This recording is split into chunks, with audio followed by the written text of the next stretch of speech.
Hey, it's me again. You know, just slapping and stuff. Another video. Gonna talk about another horror video game. I cover Manhunt 1, Manhunt 2, but another GOAT for me is gonna be The Suffering, which I played on the PS2. And the sequel, Ties That Bind, came out on Xbox, played them both. I'll talk about the second one later. The first one is another one that kind of wants to flirt and squeeze into my top 3 games of all time. There's a lot of potential to squeeze in there, but top 3 is top 3. Is it gonna make it? Probably not, but God, I feel like it is. Anyways, show my eyes. Here's my eyes. Still pretty?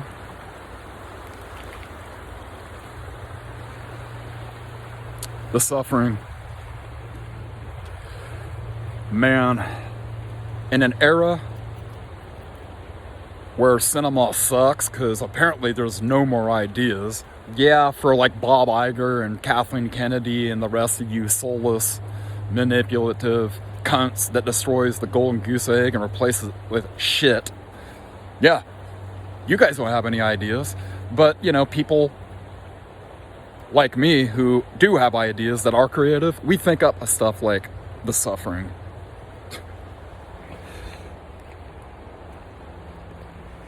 The Suffering, man. That's another one I would hand over to Rob Zombie. Really would. How could you not make that into a movie? Especially with all the woke crap where, man, you just can't be a white guy or a white female, certainly not heterosexual. You play as a character Torque and you're not necessarily sure what the race is. I wasn't. Which is fine. It didn't beat you up with that bullshit. It's all good. Grab the motherfucker, let's go. Okay? Empathy time with the controller. You're gonna jump into this being. Play him. God. And I'm glad I did. Because, man, there's nothing like this game. Not the systems. Nothing like that. Now, it's not a stealth game. It's straight up action. But it's action horror. Ain't nothing wrong with that. Ain't nothing wrong with that. So, how's the system? Well, it's a morality system. Do good things. That's how you level up and you turn into this monster that, what's his name? Stan Winston? One of the GOATs, the GOAT of like horror animatronics and monster making. Rest in peace. Hopefully I didn't get his name wrong. I'm sorry guys if I did. But he had a hand in like creating all of the monsters in this, which is awesome because they're all dedicated to different types of execution in the prison system. So you play Torque and you're going to prison. It starts off that way. You're being escorted in by guards. All right. They're talking shit about you or whatever. You get to your cell. You're disgusted with you and them, and you take your shoes off and throw them onto like the little table you have in your cell with contempt. And it's the only game I ever played where not only are you shoeless, but you can hear your bare feet slapping around on the concrete. It's ingenious, and it matters. A little thing like that, it matters. If your game ain't going so well and you got something like this, it'll help pull you out of that. But it had everything going for it, and it did that. And that's what's up. I'm trying to navigate through this. Maybe I ought to find another route. I am rocking J's. Oregon boy and all. They're gonna get dirty. Sorry, MJ. I'm even more sorry that I went to basketball camp while you hit that shot over Chuck when you're going up against the Phoenix Suns in the finals. kind of where like you got in the paint, you went right, and you went up and you kind of fumbled the ball a little bit on your hip, and you still got it up over Chuck. One of your greatest moves ever. Yeah. I was so freaking pissed off that I missed that, man. Trying to work on my game, I just wanted to see you. At any rate, I'm not going to let these Jordans go down like that, all right?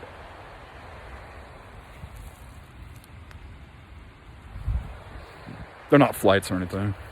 I'm sure I'm overreacting. Who am I talking to, by the way? Oh, my audience. So, the suffering's based off a story where the story can change depending on your actions. What it is you're convicted of killing your family brutally. Now, depending on your actions, if you're evil, you do evil things, yep, that's what you did. But if you do good things, it turns out you didn't commit those crimes. You could be neutral too, but that isn't usually a choice by players, because there's some things in that game that doesn't really hold your hand with, and there's sections where you need to save some guards. And if you don't, you can't get the points for like a good ending, or you actually leveled up the monster you turn into, because you turn into this like friggin' horrific monstrosity. And a lot of players don't like playing as that. They want to get back to the guns and stuff. Well, it was designed to kick ass. You need to invest more time in that, because it's got a devastating AoE, which blows up everything. I would take that over any of the gunplay in that game. But at any rate, you know, man, right at my fucking feet. I think I got shirts coming up, slogans. I'm on top of that. Same with my hair. So it's up to you. It brings replay value to the game, because you do the good ending, we want to see the evil ending, or you just want to relax and do whatever and end up neutral. It's all good. So 2 things outside of the bare feet. One, it was one of the first games made where blood and gore contoured to your character's model and NPC's models. So blood would actually splatter on them, like physically. It was awesome, you know. Second one was, it's one of the original examples of hopping in and out of third person and first person. Don't like third person? Play it in first. And it's there to help you out if you want to do both in certain situations. That's sick, you know. Saving, that's another one. Save features. Do you like checkpoints? They're all right, but the ability to save anywhere, I like that better. So it's got that, you know. That's like not a major thing, you wouldn't think, but some games don't let you do that. Like the original 2 Splinter Cells, yeah, that's checkpoint based. All right, we're gonna get in that series later. That's my thing too. But The Suffering is an action horror game that might as well be a movie. The monster designs in that are as sick as any. The Slayers, geez, man, those get under your skin after a while. You can hear them coming, because they have they're amputated, and they have like machetes for arms and legs. They can crawl on walls. Their heads have been like decapitated but extended up in like this metal contraption. It's awesome. It's you know, guillotine execution style, and that's the theme with all these different monsters you get introduced to as the game proceeds. You're going to get introduced to another execution type, you know, monster, demon, whatever you want to call it. And okay, so the action is good. Like the controls were responsive. It was set up to blast these things. Like if you go back to Splinter Cell, and whenever there's like, you're getting into a firefight, fuck, you might as well load your last load point. Unless like it's the last one that came out where Michael Ironside didn't do the voice acting for Sam, which was friggin' stupid. You're Sam Fisher. If you're going to do a Splinter Cell, he's not the only Splinter Cell agent. Create a new one. I'd have jumped on board. Still love it, right? God, Splinter Cell. I'm talking about Splinter Cell, man. The suffering. So, you get to prison right when all hell breaks loose, literally. And the guards are in a firefight with the inmates. And all these horrific abominations are like, there's nowhere safe. They can spawn right in your jail cell. Even if you lock the doors, you're fucked. Everything about that game was creepy, scary, but you can handle the situation with the arsenal you're given.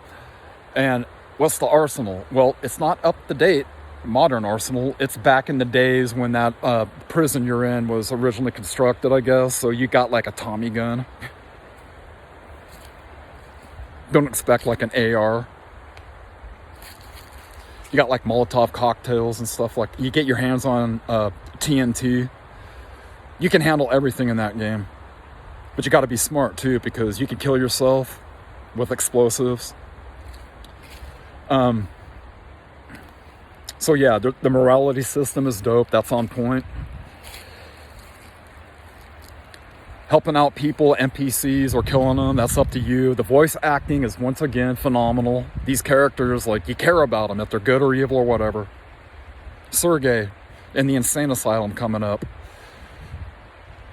That level was flawless outside of it, and then when you get inside of it. When you get inside of it, I was just enthralled with it. You run into Sergey, Russian guard, blazing up some chronic, drinking some brew, listening to music, doesn't give a fuck. He's had his closure. So that was kind of a dope little thing.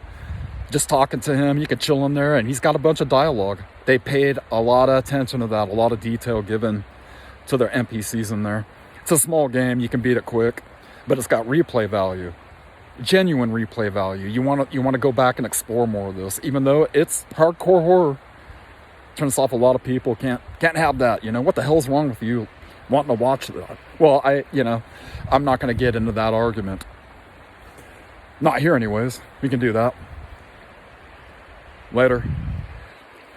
But level design, fuck, man, the fucking levels in that game are awesome. All of it. Anywhere from the beginning to the end. I can't say that about Manhunt. First couple, 2 or 3 levels, But this one gets you from the jump. Now, after you beat the game, you can unlock a prologue level where you actually fight inmates.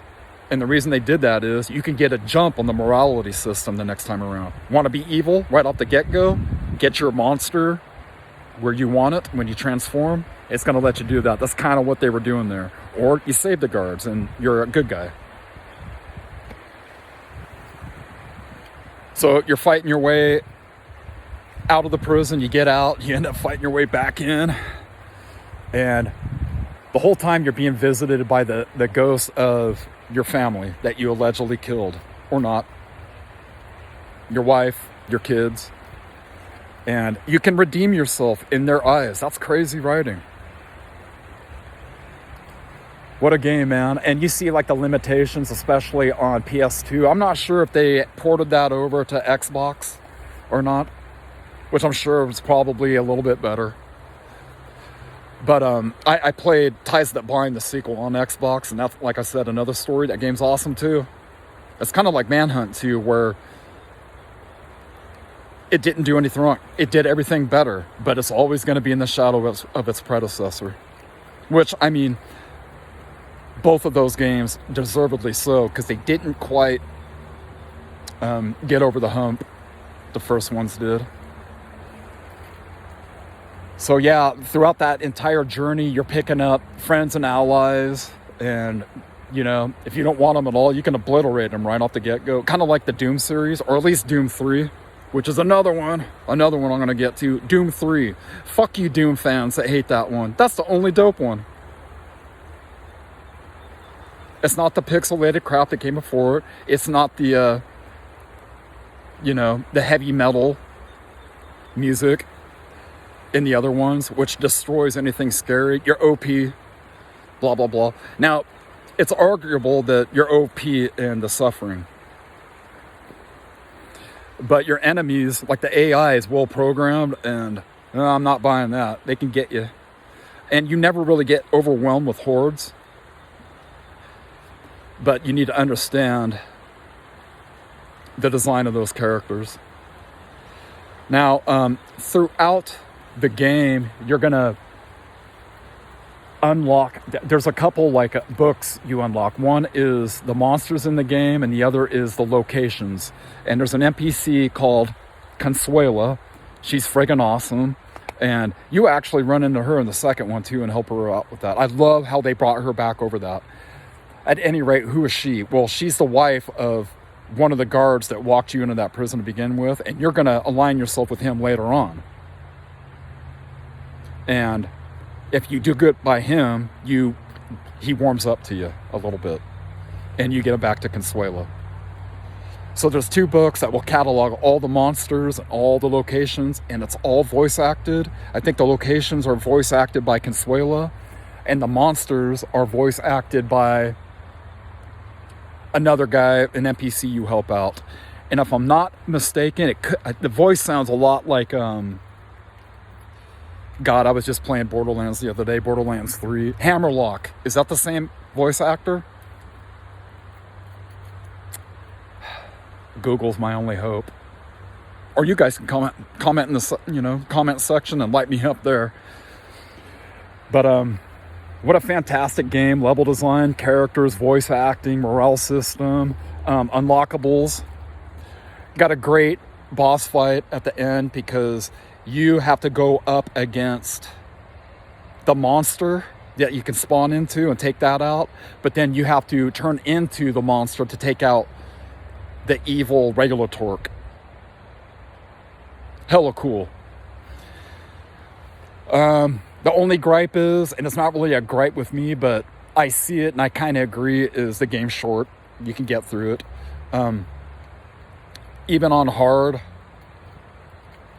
you have enough of an arsenal to get you through that.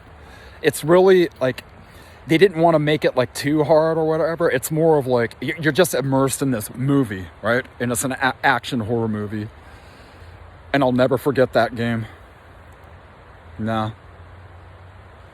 The PS2 disc came with like a documentary. I think you got to unlock that too, where they talk about Stan Winston and the blood modeling effects. Shit, man, when that came, this is all like relatively cutting edge stuff. Like it ain't nothing today, but where games are at today. Like my nephews are gamers, and they're born into this era of online play where you can grab your friends and like do all this stuff, and I love it all too. I ain't stopping, but they were born into this. So if you slapped in the Suffering, that probably ho-hum to them. But whatever, screw those little nephew guys, what do they know? So they cleared all this out. I'm not sure when. It's been a while, but you can actually get through here.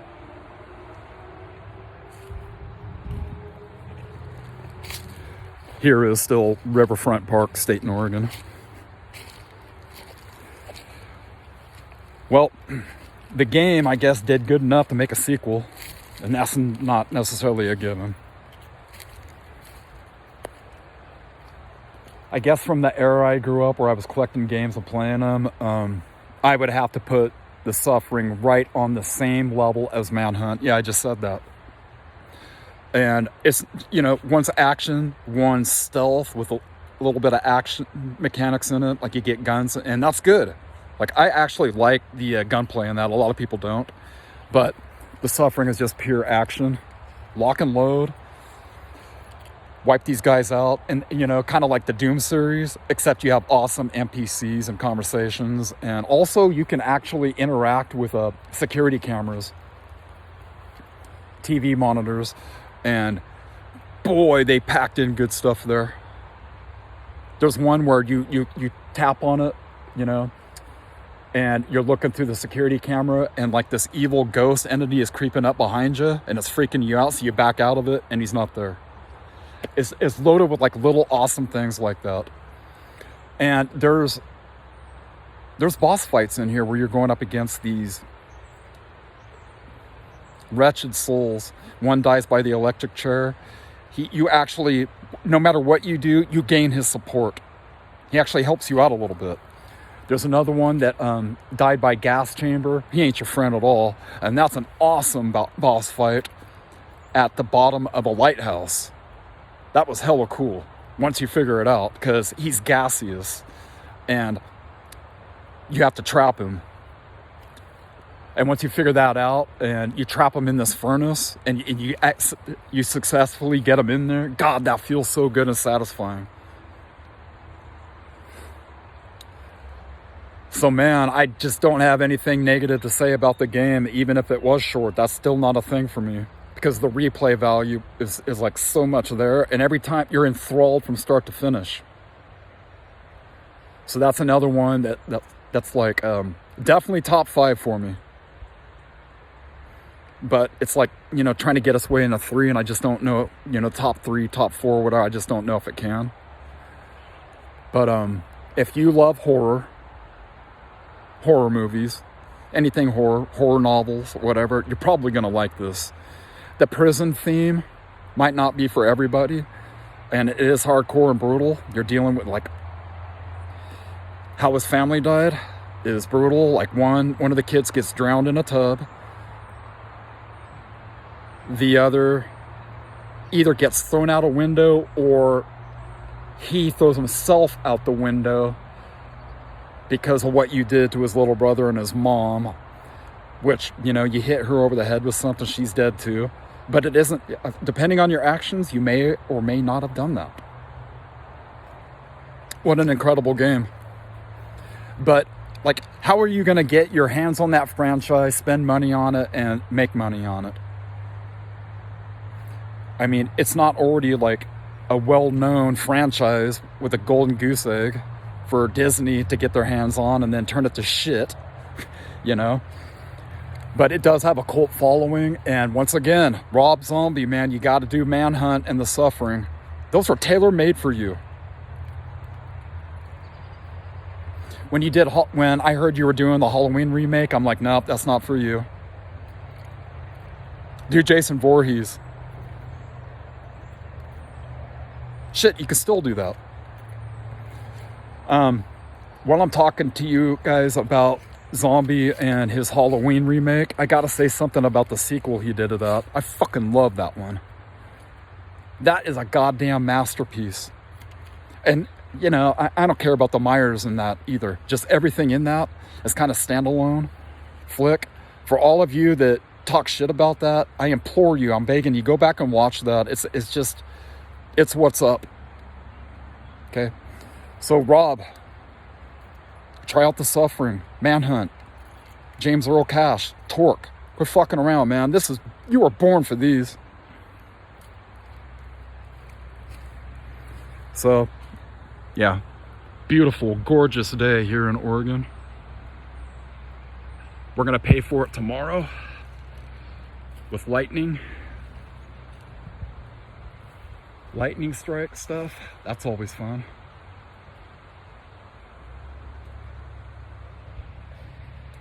But yeah, still pretty. I'm out.